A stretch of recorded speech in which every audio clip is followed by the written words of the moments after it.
आप सभी का स्वागत है इस नई वीडियो में। तो इस नई वीडियो में हम पुरानी वीडियो से पिछली वीडियो से कंटिन्यू करेंगे। तो हमने आपको शेयर स्ट्रेस डिस्ट्रीब्यूशन का डेरिवेशन मैंने आपको दिखाया था, और रफ स्केच भी स्ट्रेस डिस्ट्रीब्यूशन का दिखाया था, और डिटेल में जानेंगे यहाँ पे। देखिए, आपका जो एक्सप्रेशन था वो था sigma Z equal to M Y by I. तो यहाँ क्वेश्चन उठता है, कौन सा एम, कौन सा आई, सिमेट्रिकल बेंडिंग है, अनसिमेट्रिकल बेंडिंग है, एक्स क्यू नहीं है, ओके, बेंडिंग मोमेंट किस प्लेन में अप्लाई कर रहा है, हॉरिजॉन्टल में, वर्टिकल में, आज इनको पूरी तरीके से क्लियर करेंगे। तो देखिए, अगर ये आपका बीम है, अगर मान लीजिए क्रॉस सेक्शन है, तो आप दो तरीके से अप्लाई कर सकते हो बेंडिंग मोमेंट, या ऐसे, मतलब हॉरिजॉन्टल प्लेन में, वर्टिकल प्लेन में। तो जब आप वर्टिकल प्लेन में अप्लाई करते हो तो क्या चीजें चेंज हो रही, वाई डिस्टेंस, राइट। अब आप को इनर्शिया किसके अबाउट लेना चाहिए, बिकॉज आप देखिए, अगर आप मान लीजिए क्रॉस सेक्शन में ये एक्सेस ले रहे हैं, ये वाई एक्सेस, तो बेंडिंग मोमेंट इस साइड में हो रही ना, एक्सेस के अबाउट, राइट, क्योंकि आप बेंडिंग मोमेंट कहाँ अप्लाई कर रहे हैं, ठीक है, वर्टिकल प्लेन में अप्लाई कर रहे हैं, राइट। तब आपको mx लिखना पड़ेगा, क्योंकि अबाउट एक्स एक्सेस आप मूवमेंट अप्लाई कर रहे हैं, that is why it is written mx। और बेंडिंग एक्स एक्सेस के अबाउट हो रही है तो वो आई एक्सेस, और डिस्टेंस कौन सा वेरी हो रहा है, y, तो इस वजह से y लिखता है।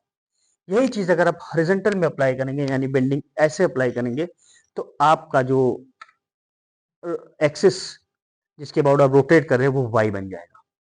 तो इसकी वजह से वो एम वाई आई एक्सेस, बस डिस्टेंस कौन सी वेरी होगी, x, ठीक है। तो इस तरीके से आप समझ सकते हैं, ठीक है।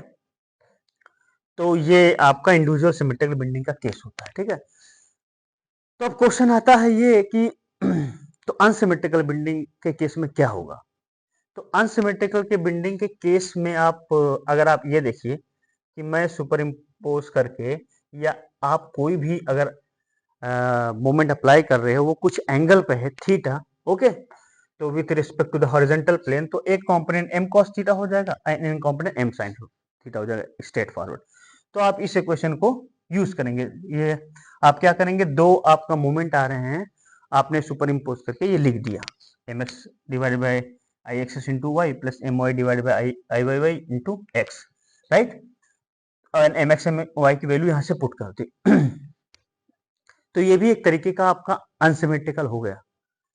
रीजन इज कि आप सिर्फ एक डायरेक्शन में स्ट्रेस डिस्ट्रीब्यूशन नहीं देखेंगे, एक्स में, यहाँ वाई भी बैठा हुआ है, या एक्स है तो वाई बैठा है, वाई है तो एक्स भी बैठा हुआ है। मतलब कोई भी स्ट्रेस डिस्ट्रीब्यूशन जब आप इस केस में ड्रा करेंगे, तो सिर्फ एक डिस्टेंस वाई या एक्स को कंसीडर लेकर के नहीं कर सकते, तो भी अनसिमेट्रिकल का केस है। देखिए, एक अनसिमेट्री आती है शेप की वजह से, कि हाँ आपका शेप अनसिमेट्रिक है। फॉर एग्जांपल, जब आप प्रोडक्ट इनर्शिया की बात करते हैं, वो भी हम आगे वाले लेक्चर में कवर करेंगे। तो एक रियलिस्टिक एग्जांपल लेते हैं हम, ठीक है, एग्जांपल से इस चीज को और समझते हैं कि कितना अमाउंट ऑफ स्ट्रेस आ रहा है, क्योंकि पिछले क्लास में हमने रफली ड्रा कर दिया था, ठीक है। तो आप देखिए, ये आई सेक्शन है, ठीक है।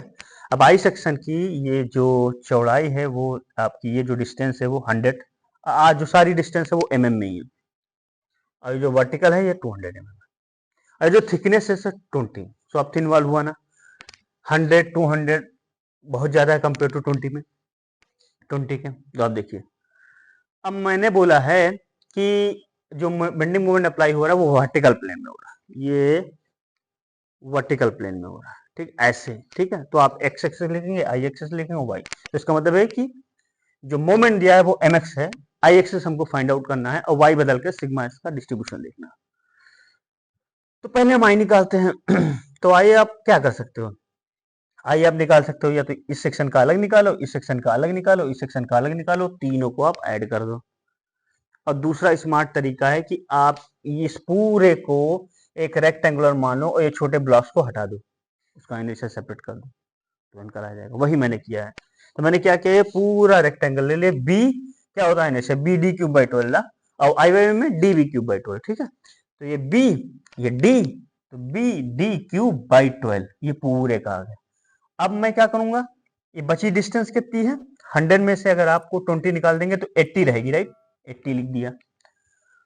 और ये बची डिस्टेंस कितनी है, 20, 20, तो अगर 200 में से 20 + 20 मतलब 40 सब्ट्रैक्ट कर देंगे तो 160 आएगा, 160 क्यूब बाई 12 और फाइनल वैल्यू 14 × 10⁶ mm⁴ है।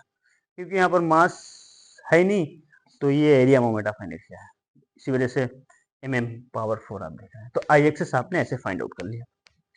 अब आप m की वैल्यू जो 20 दिया हुआ है वो 20 किस में दिया था, किलो न्यूटन मीटर, तो किलो न्यूटन को न्यूटन में बदल दिया और मीटर को mm में बदल दिया, तो 10⁻³ × 10⁻³ वो 10⁻⁶ हो गया, क्योंकि एरिया mm⁴ में, राइट। सब mm में डिस्टेंस कर दो तो ज्यादा अच्छा है। स्ट्रेस की यूनिट न्यूटन पर mm² कर दो, that's not a problem. I axis की वैल्यू पुट कर दी, 10⁻⁶ 10⁻⁶ कैंसिल और 2/4 1/2 तो 0.5 × y, ठीक है। तो आप अगर आप टेंसाइल कैलकुलेट करना चाहोगे तो आप क्या होगा, 100 पुट कर दिया आपने मैक्सिमम डिस्टेंस, क्योंकि आपका क्या है इस सेक्शन में देखिए, यहाँ से अगर डिस्टेंस नापेंगे तो यहाँ से यहाँ तक का क्या है 100 ही तो है, तो 100 अगर पुट करेंगे तो 0.5 × 100 that becomes 50 Newton mm², and similarly down side में -50 न्यूटन पर mm², क्योंकि ये बॉटम सरफेस के लिए आप -y पुट करेंगे, राइट। तो ये आपका -50 न्यूटन पर mm² होगा, ठीक है।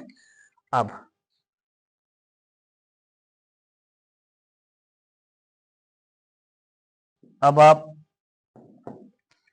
डिस्ट्रीब्यूशन ऐसे ड्रा कर सकते हैं कि आपका जो एक्सप्रेशन है वो आया है σz = 0.5 × y, तो मैं σz को पहले 0.5 × y को 100 लिखता हूं, तो ये 50 न्यूटन mm² आया, एंड तो इसका मतलब ये है कि मैं इसको बोल सकता हूं that is my 50 Newton mm², okay. और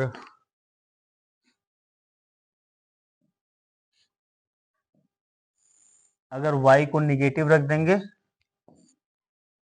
तो σz जो होगा 0.5 इंटू -100 दैट बिकम -50 न्यूटन पर mm², सो ये -50 न्यूटन पर mm², ठीक है।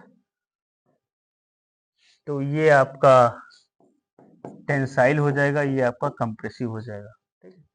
अब आप इन दोनों पॉइंट को ज्वाइन कर दीजिए, क्योंकि स्ट्रेट पॉइंट बनाने के लिए 2 ही पॉइंट की जरूरत होती है, ठीक है।